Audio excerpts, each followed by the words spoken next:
আওয়ামী লীগ শাসনামলে রাজনৈতিক ও অর্থনৈতিক বিনিময় ছাড়া বিদ্যুৎ কেন্দ্র হয়েছে এমনটা বিশ্বাস করেন না জ্বালানি বিশেষজ্ঞ অধ্যাপক মোতামিম।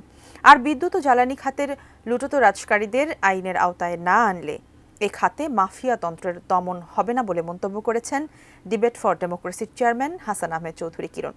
জাহিদ হোসেনের রিপোর্টে বিস্তারিত।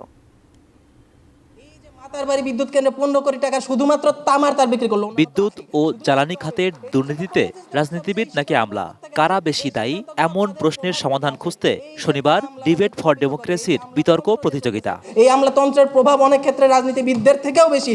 সেখানে আমলাদের হাত ধরেই অপ্রয়োজনীয় বিদ্যুৎ ও জ্বালানির প্রকল্প পাশ হতো এমন যুক্তি তুলে ধরেন আমেরিকান ইন্টারন্যাশনাল ইউনিভার্সিটি বাংলাদেশের তার্কিকরা। এর জবাবে ড্যাফোডিল ইন্টারন্যাশনাল ইউনিভার্সিটির তার্কিকদের যুক্তি, রাজনীতিবিদদের হাত ধরেই এসব উদ্যোগ নেওয়া হতো।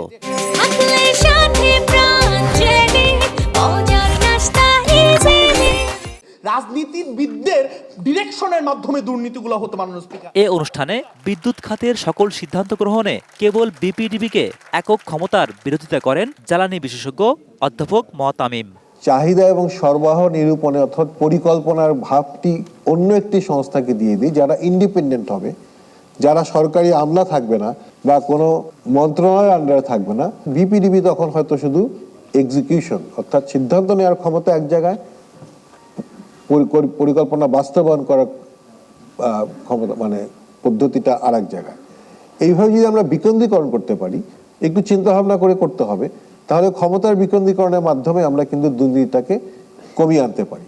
বিদ্যুৎ ও গ্যাস খাতে সেবার পরিবর্তে নানা জনদুর্ভোগের কথা ফুটে ওঠে ডিবেট ফর ডেমোক্রেসির চেয়ারম্যান হাসান আহমেদ চৌধুরী কিরণের বক্তব্যে। প্রিপেইড মিটারে 1000 টাকা ঢোকানোর সঙ্গে সঙ্গে 300 টাকা মিটার খেয়ে ফেলে। বাড়তি না চললেও কিন্তু মিটার ঘুরতেই থাকে। কোথাকার কোন মিটার, কি মিটার, কারাই মিটার আনলো? গ্রাহকদের পক্ষ থেকে যারা সেই গণশুনানিতে বিদ্যুতের এবং গ্যাসের দাম বৃদ্ধির জন্য কথা বলতো, তাদের কথাকে গুরুত্ব না দিয়ে সরকার নির্ধারিত যে মূল্য ধরা কথা সেই মূল্যই ধরে নিত। 15 বছরে বিদ্যুতের দাম 12 থেকে 13 বার বাড়ানো হয়েছে, গ্যাসের দাম 9 থেকে 10 বার বাড়ানো হয়েছে। বারবার কিন্তু জনগণের পকেটের টাকা কেটে, সাধারণ মানুষের পকেটের টাকা কেটে আমাদেরকে বিদ্যুৎ এবং গ্যাসের দাম বাড়িয়ে দেওয়া হয়েছিল। সুতরাং তার বিচার আমাদের হতে হবে।